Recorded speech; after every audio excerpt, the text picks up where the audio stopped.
تین چیزیں گناہوں کا کفارہ ہیں۔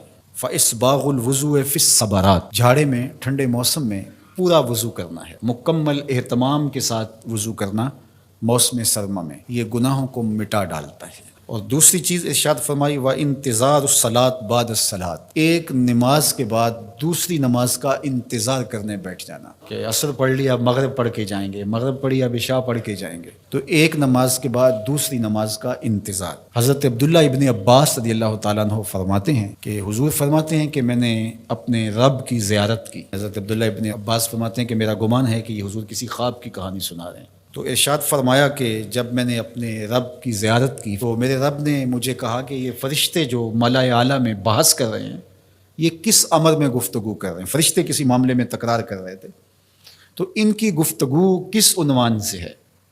تو میں نے کہا کہ مالک تو بہتر جانتا ہے، مجھے معلوم نہیں ہے۔ تو اللہ نے اپنا دست قدرت میرے دو کندھوں کے درمیان رکھا اور اس کی ٹھنڈک میں نے سینے میں محسوس کی۔ فتجلی لی کل شیء وعرفت، ہر شے میرے سامنے روشن ہو گئی اور میں نے ہر شے کو دیکھ بھی لیا اور پہچان بھی لیا۔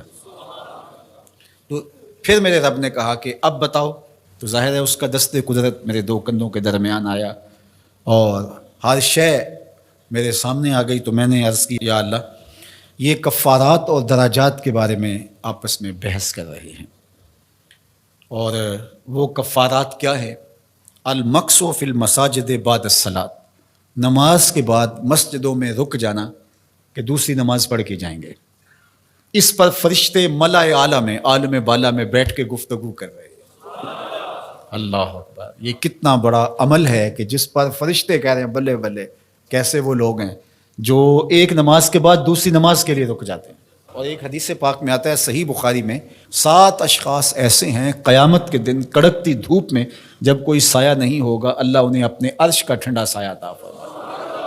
ان میں سے ایک وہ آدمی جس کا دل مسجدوں کے ساتھ جڑا ہوا ہے، مسجد کی حاضری اسے بہت پسند ہے۔ دوسرا والمشی علی الاقدام الی الجماعات، جماعات کے لیے فرض نمازوں کے لیے مسجد کی طرف چل کے پیدل جانا، ہر قدم کے بدلے میں درجے بلند ہوتے اور گناہ معاف ہوتے ہیں۔ اللہ اکبر، یہ طلب کی گئی کہ دعا کیجئے کہ میرا گھر مسجد سے نیڑے ہو، تو کہا نہیں، تم جتنے قدم چل کے آتے ہو اتنے تمہارے گناہ معاف ہوتے ہیں، اتنا ہی تمہیں ثواب ہوتا ہے۔ تو یہ چل کر کے آنا گناہوں کا کفارہ ہے۔ تیسری چیز ارشاد فرمائی کہ وَإِسْبَاغُ الْوُضُوءِ فِي الْمَكَارِهِ، مشکل صورتحال میں وضو پورا کرنا، اور وہ سردیوں کے اندر مشکل ہوتا ہے کہ پانی بہت ٹھنڈا ہے، تو اس وقت بندہ کہتا ہے چلو ایک دفعہ بھی گزر ہو جائے گی، اگر ایک دفعہ بھی چہرہ دھو لیں گے وضو تو ہو جائے گا، لیکن سنت طریقے سے تینوں بار ہی دھونا، اور تینوں بار ہی جو ہے وہ پاؤں دھونے، اور تینوں بار ہی باقی اعضاء دھونے، تو یہ مشکل ہوگا وضو میں ٹھنڈے پانی سے۔ تو بہرحال مشکل میں وضو جو بندہ کرتا ہے تو اللہ کے لیے کر رہا ہوتا ہے۔ اللہ اکبر، تو اللہ تعالیٰ کو یہ بڑا پسند ہے، اس سے اللہ گناہ ختم کر دیتا ہے اللہ۔ تو یہ تین چیزیں کفارات میں سے ہیں، یہ گناہوں کو مٹانے والی چیزیں۔